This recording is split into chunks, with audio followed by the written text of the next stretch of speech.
On today's show, we're interviewing the author, entrepreneur, and early-stage investor, Scott Belsky. Andrew, tell us more about this incredible guest. On today's show, Scott Belsky shares how he started and grew the Behance company while attending Harvard before selling it to Adobe for $150 million. Wow. And he still found the time to be an early-stage investor in big-time companies, including Pinterest, Uber, Periscope, Warby Parker, and many more. Today, Scott now serves as the Chief Product Officer for Adobe and is the best-selling author of The Messy Middle, finding your way through the hardest and most crucial part of any bold venture and making ideas happen, overcoming the obstacles between the vision and reality. And did I mention that he sold his company for $150 million to Adobe? Andrew, tell us more. So during today's podcast, Scott shares what he did with the money after selling Behance for $150 million. Andrew, if you gave me $150 million, my world would probably slow down. $150 million. And I'd probably take myself out to eat. $150 million. And I'd get myself something nice and fancy. Someplace with organic, healthy products that my wife could trust. And I would probably order myself 78 ounces of premium frozen yogurt with unlimited toppings. $150 million. And on today's show, Scott shares how he and his partner saved money from their previous jobs and worked for nothing during the startup phase of Behance. And on today's show, Scott Belsky explains how they brought in cash by inventing a new product when starting Behance. Andrew. Scott explains how to inspire your team when you don't have obvious financial awards to shower them with. And on today's show, Scott explains why you should not be distracted by the headlines and the highlights about entrepreneurship swimming all around you. Back to you, Andrew. And on today's show, Scott explains why a prototype is worth 1,000 meetings. And on today's show, Scott explains why you must learn to make decisions quickly once you have gathered all of the facts. And on today's show, Scott explains why he believes that we should stop obsessing about the beginning and ending of all successful entrepreneurial stories and why we should shift our focus to learning more about the messy middle. Yeah. Ow! Some shows don't need a celebrity narrator to introduce the show, but this show does. 2 men, 8 kids, co-created by 2 different women, 13 multi-million-dollar businesses. Ladies and gentlemen, welcome to the Thrivetime Show. Now, 3, 2, 1, here we go! Started from the bottom, now we here. Started from the bottom, and we'll show you how to get here. Started from the bottom, now we here. Started from the bottom, now we here. Started from the bottom, now we here. Started from the bottom, now we'll show you how to Yes, and yes. Thrive Nation, on today's show, we are going to have a blasty blast with the incredible Scott Belsky. Scott, how are you, my friend? I'm doing well. Thank you for having me. Hey, thank you. I'm sorry you made the poor life choice and agreed to be on the show, but we'll have some fun here today. So, I know you've had a lot of success, and I wanted to kind of start off at the bottom. I love to do that, to hear, about your childhood, and because now you're at this level where I think a lot of people look at it and go, wow. So, Scott, walk us through your childhood. How did it all start for you? Childhood. Well, let's see. Depends how far back we want to go and how many tissue boxes we want to get through. 8th grade dances. We could start there. 8th grade dances. All right. No, I mean, listen. I've always had a non-traditional kind of student side to me. I was always interested in the things more outside the class than in the class. I always had kind of a creative bent, and I also always had kind of an enterprising business bent, and I was always looking for the overlaps of these things. So, growing up, making stores as a kid, doing a lot of art, having like a creativity zone in my basement where I had all sorts of concoctions, and then of course, in college, thinking about how do I combine interest in design and with interest in and technology with interest in business and Behance, which was a company I started back in 2005, my first real company. The purpose was to literally organize the creative world using technology, and that was one of those examples in my life where I felt like the overlap of interest was perfect. Now, you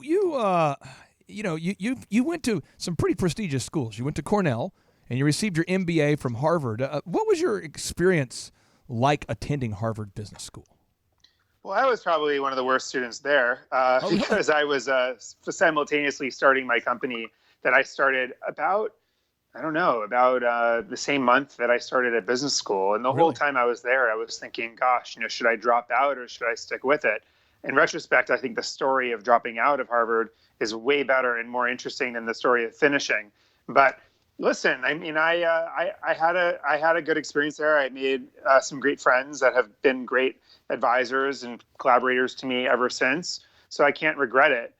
But I do think that when you're building things, when you're building new things, an MBA is less useful than if you're kind of going into a big company and trying to have more management experience behind you. It's different. It's a bridge to a question mark. And at the time when I was at business school, I kind of knew what I wanted to do. So when did you actually start Behance? Were you in your dorm room, or when did you start it? Well, I started right before business school. The idea was really inspired by frustration. I couldn't believe how disorganized the creative world was at that point. True. People would put their portfolio sites online on their own websites, on their own domain name, and no one would ever find them unless they knew them already.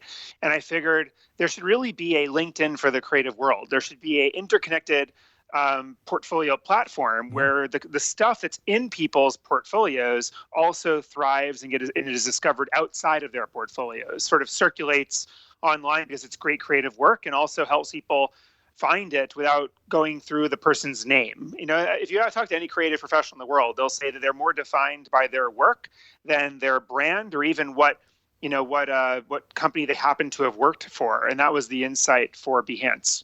So how did you go about starting it? I mean, did you sell a kidney? Did you give blood? Did you have a second job? How did you raise the money? And tell us how you built that initial team. Sure. Well, it was a bootstrapping story, so it was rough at times. I had saved some money up for my previous job working at an investment bank, so I had some money to commit, and then but also I hired two other people to join me and we were all kind of willing to work for nothing for a period of time to figure this out. And then quite quickly, we actually had our first product was a totally analog product. It was a paper product. It was a notebook for creative people to be more organized. And we sold these paper products literally at trade shows and other places to pay the bills in the beginning and also to build our brand as a company that organized creative people. So it was one of those first insights, which was let's be a mission-centric, medium-agnostic business. Let's make sure we organize creative people in whatever possible way we can. So when did you start to gain some traction where you moved beyond selling tangible notebooks? When did you start to get some Behance traction? Well, I would say maybe 2 or so years into the company is when we started to actually see people post portfolios that we didn't know ourselves. And one of the things we did to bootstrap the network was we actually would go and interview great creatives we admired. We'd take 100 great creatives and designers that we admired, and we went to them and said, hey, would you put a portfolio on our platform? And they said, no, what the hell, who are you? And then we would say, oh, well, can we interview you for our blog? Can we write about how great your work is? And they're like, oh, well, okay, sure. And then we say, oh, and by the way, when we post this blog post about you, we want a link to your portfolio that we're willing to put together for you. Can we just take your imagery online and make a portfolio for you? And they would say, oh, okay. And so we actually got 100 great portfolios that we made for the members ourselves. Yeah. And then when people would find those, they'd be like, oh, so-and-so's there, I should be there. And that's how we got the flywheel going, as they call it. And how did, for the listeners out there who aren't familiar with Behance, how did Behance make revenue? Was it a membership model? Can you kind of educate our listeners about the Behance business model? Sure. Well, in the beginning, of course, we were bootstrapping every which way we could. And so I had a book, we had a conference, we sold notebooks, whatever else. But the real driver of revenue for Behance ultimately became two things. One, which was a premium level offering for people to have the contents of their Behance portfolio on their own personal website, always in sync, because everyone needs their own website also. Yeah. And so we figured, hey, if you can have the two combined in one solution and managed in one place, people would pay a monthly fee for that, and they did. in droves. And then the second was a job posting service and ultimately a talent search product for companies to get access to all of the data in the platform to find the exact right designer or creative professional for the job that they were hiring for. So you grew this thing. I mean, Behance took off. How big was it before the good folks at Adobe reached out to acquire you? Let's see. Around that time, we were a little over 1 million members. Wow. And, fast forward today, we have over 16 million members. So it's grown quite a bit since the acquisition. But we were in a very high growth rate at the moment where that happened. So now, since the acquisition, you serve as Adobe's Chief Product Officer, if I'm correct. Yeah. I love the Creative Cloud, my man. Whose idea was that? I love the Creative Cloud. Well, the Creative Cloud was really the creative suite of products, but then delivered in a new way and with new services integrated throughout. And so I would say that the Creative Cloud journey is still well underway. And the idea also was, hey, instead of paying $1,000 for all of these creative tools, you can pick like a plan as low as $9 a month and get access to the ones that you want. And it was a very empowering thing for creatives out there, many of whom previously didn't really properly pay for their products. Now they could say, hey, I can get them legally. I can also have all these services like font management and Behance and all these other things integrated throughout my tools. And then I can have, increasingly have better ways to collaborate with others, because that's one thing that the creative world is actually still awakening to, how to work together. Scott, how old are you at last count? So I actually just turned 39 last week. Okay, so you and I are about the same age, so you can maybe vouch for me on this. When I started my first company, DJ Connection, out of my Oral Roberts University dorm in 1999, I had to buy Adobe, and I got like the student version, I think it was, for Photoshop. Right. For like, I want to say it was like $600. I know I had a Micron with 333 megahertz of RAM, and this is my impersonation of my computer. And it would just like mock me. It would take forever to render. And then when I became an adult business owner, I paid $1,000 for Adobe's version of what is now called Premiere, and then $1,000 for Audition. And I love the Creative Cloud, my friend. What is your role now at as Adobe's chief officer? What kind of stuff are you involved with the Creative Cloud, or what all do you do? Yeah, so I'm looking for all of the creative products. So all of the products in Creative Cloud, of course, the video products, the imaging, photography, experience design, animation, all of these products, how they interoperate, so how they work together and how they have roadmaps ahead that bring them to another level. Always thinking also about new mediums like voice interfaces and AR and VR, and so the challenge is always making sure that we're pushing every segment forward, allowing photographers and video editors and others to do the greatest work of their lives, while also making sure that they adopt new technologies and create for new problems. It's always, you got to always stay on the edge. I don't know if you can make this as a feature. This is my one feature request. If you could make mandatory spell check on all Adobe products and then forbid people spelling things wrong anymore, that'd be great. Because we're in a culture that's kind of post-spelling. They no longer know how to spell because of all the spell checks, So once it gets into Photoshop, sometimes people don't catch that little thing. Mandatory. Stay tuned. All right, nice. Yes. Okay, there we go. Now, you have invested since would you call it selling, since being acquired by Adobe, or since merging with Adobe? How do you describe that? Merging or selling? Or Yeah, no, we were acquired by Adobe, and I started investing right before that happened. And you've invested in Pinterest, I believe, and Uber, and brands people know. What do you look for in the companies you invest in? Well, I look for different things in the person and also the product, and the problem. So on the people side, I love people that want to shake something up, that listen and learn as much as they speak. I love to work with teams that value design and product experience above everything else, not just exploiting some opportunity. I really enjoy products that take in like human psychology into account, and how. What do we really care about when we start using a product initially? Not much, it turns out. We're all very lazy, vain, and selfish in the beginning, and it better really appeal to near-term needs before it kind of delivers that long-term value. So I think about things like that.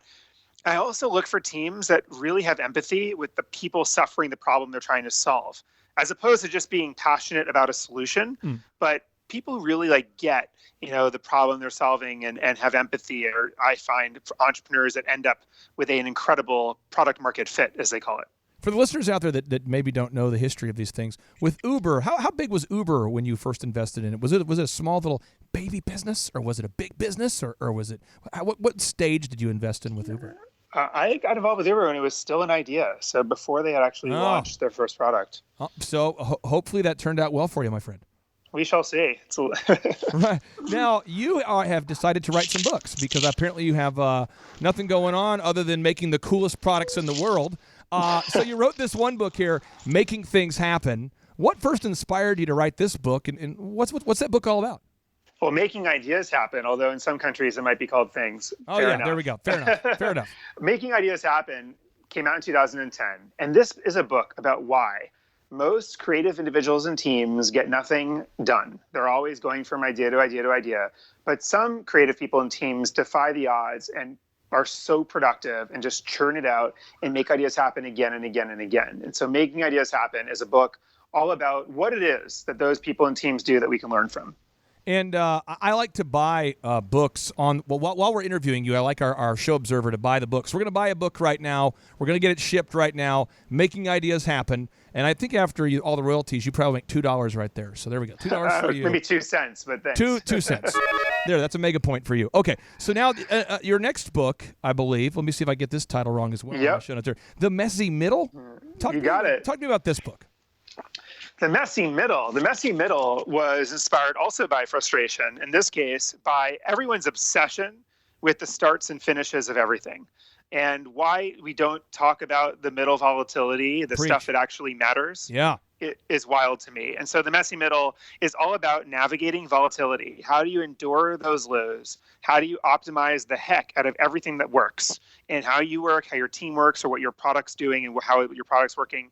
And finally, how do you not screw it up in the final mile? Can you share with us about the lowest point when you were building Behance, or maybe any business endeavor you've been involved in, or maybe something you've invested in that's far enough in the past where you can talk about it, but one where you were at the bottom, just the worst possible scenario? Because I think some of our listeners out there need a little pep talk, a little empathy. Sure. Well, where do I begin? I mean, Behance was a 5-year bootstrap journey, and we had a lot of very, great volatile times. I would say just a general challenge I had was we had a small office in Union Square, or off of Union Square, and whenever I would walk out of the building, I would see the fruit guy at the corner, the guy selling fruit in his cart, and I would realize that at the end of the day, he had a far better business than we did. And it just was very humbling to realize, gosh, like we think we're smart, we're working so hard, we're spending years, just working ourselves to the bone and losing money. And yet, like, we still don't have a great business, or any business for that matter. We're working amidst complete anonymity, ambiguity, uncertainty, and anxiety. And it was during those periods of time where, without any rewards to keep the team motivated, we had to be very creative in coming up with our own reward systems, just literally things to work towards in the near term that would keep us engaged. I mean, one of those things, by the way, was we would type Behance into Google, and it would always say, "Do you mean Enhance? Do you mean Enhance?" Oh, and you're like, come on. Like, can we just not be a mistake anymore? Right. So that was like one of those goals. So we were like, in 6 months, we are no longer going to be a mistake. And that was one of those little hacks we used to keep ourselves engaged, even though we had no real short-term rewards to measure ourselves with. And lo and behold, 6 months later, after all these portfolios we put up for the creatives that I talked about at the beginning, Behance came up as a legitimate search result. Middle 2007. Boom! That right there deserves a mega bomb. And then Beyonce becomes super popular, and we lose our SEO all over again. No. Oh man, what do you do? What do you do at those moments? Do you send Beyonce a complaint letter? Do you write a big picture? Do you make a big Facebook post of a picture of like a dark esoteric cloud and write, "I just feel terrible"? Or what do you do? How do you get reinvigorated? You just make another goal. And you just keep working towards it. And I think that's what we've always done, is just, make up another goal, another milestone, and you just keep churning. I feel like one of the most, greatest competitive advantages of startups is just sticking together long enough to figure it out.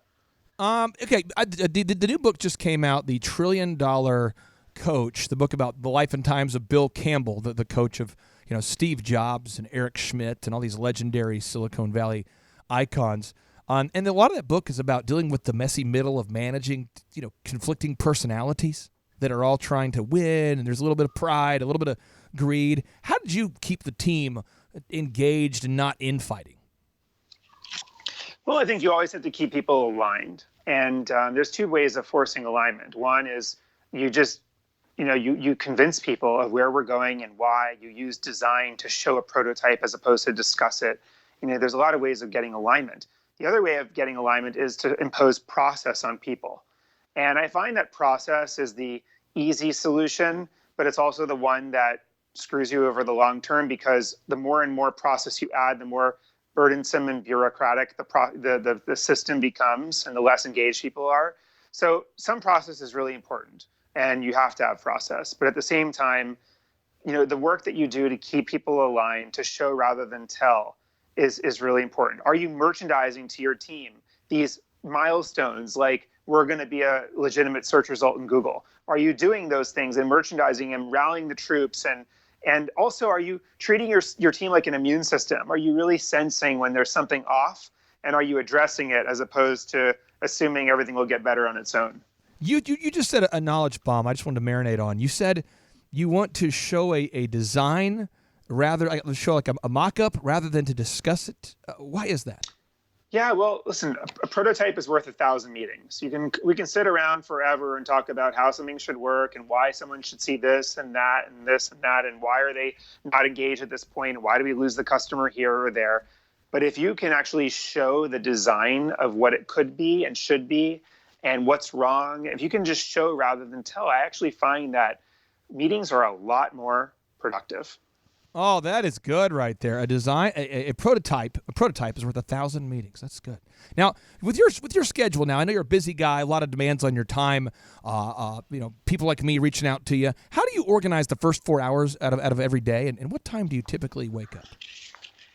It varies, but what I try to do is I have a few hours every day where I am not focused on email or to-do lists or anything else that's like coming in, but rather on 2 or 3 things that I think are most important over the long term.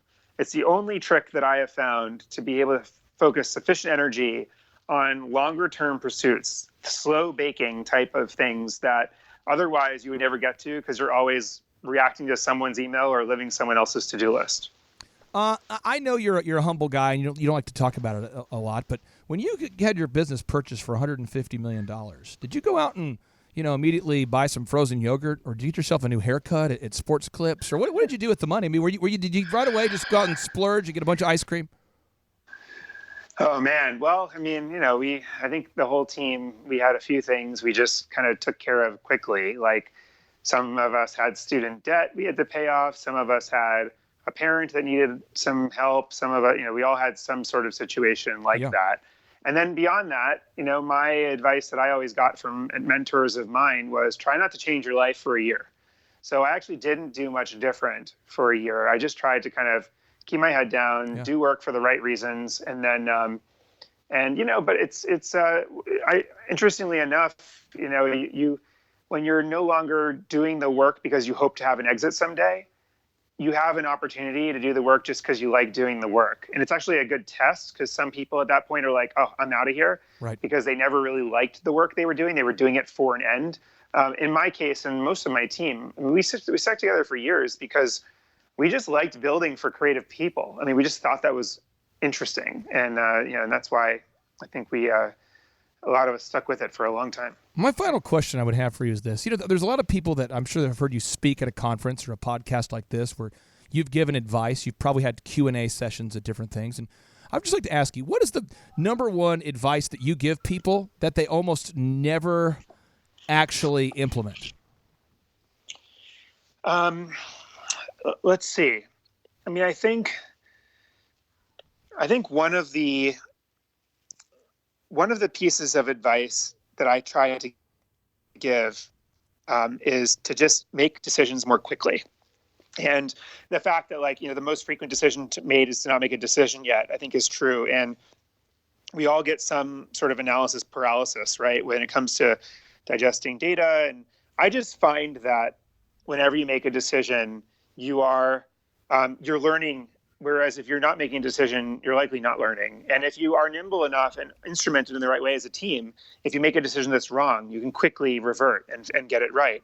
I would, and a lot of, I say that, but then a lot of, folks still struggle, I think, with decisiveness. Another thing is when it's early stage entrepreneurs just founding something, I will always tell them, and I sort of mentioned this earlier, but don't just be passionate about a solution for a problem. Seek empathy with those suffering the problem. And empathy matters more than passion, which is the direct opposite of what you typically find, which is most people say, I'm so passionate about this problem and this is the solution. I'm just going to go off and spend 3 years making it happen. And that's oftentimes a mistake. Scott, I give you the floor, the opportunity to end the show with a cherry on top. What's the message you want to get out there to the Thrive Nation, most of which who are huge Adobe Cloud fans? Well, keep the feedback coming, because every team, every company that makes products that you use thrives off of the feedback. And I'm trying to make Adobe feel like a little more of a small company these days. That's one of my big goals as Chief Product Officer. So we are trying to engage and connect directly and get the feedback. That's my ask. My last message, I would say, is to not get distracted by the headlines, by the assumption that everyone else around you is getting more traction than you. Because the truth is that the greatest companies just are so misunderstood. Talk about Pinterest, which recently went public just a couple of weeks ago, notoriously underestimated company that was never written about. People always discounted it as this weird imaging, scrapbooking site, but it was a team that just really felt like they were on a long haul journey and tried to build a culture such that people didn't need to have the constant stimuli, dopamine driven headlines and accolades, but rather could just put their heads down and stick together long enough to figure it out, which to me is, as I said earlier, the competitive advantage, I think, in the startup world. Now, Scott, in all sincerity, if you could create a taser feature that would taser all graphic designers that refuse to spell check, if it could just taser them in a way that won't kill somebody, but that kind of hurts for an hour or two, that would be great. Scott, thank you for your time, my friend. I realize you have things to go do, but thank you very much. Thank you for having me. All right, you take care. Now, Andrew, we like to end each and every show with a boom, and so are you ready? I'm so ready. Here's the deal. I want you to bring the craziest boom you've ever brought to the show. You ready? I'm so ready. Here we go. 3, 2, 1, boom! Are you serious about growing your business? Save yourself both time and money by signing up for the world's most affordable and effective education for entrepreneurs today at ThriveTimeSchool.com. Is ThriveTimeSchool.com worth it? For just $228 per year, you'll receive 24/7 access to thousands of entrepreneurial training videos taught by world-class mentors, 2 tickets to an in-person 15-hour workshop per year, and you'll have access to hundreds of thousands of dollars worth of templates, checklists, and tangible proven systems. Because we only want 2,500 people per year into our program, you'll want to sign up today at ThriveTimeSchool.com.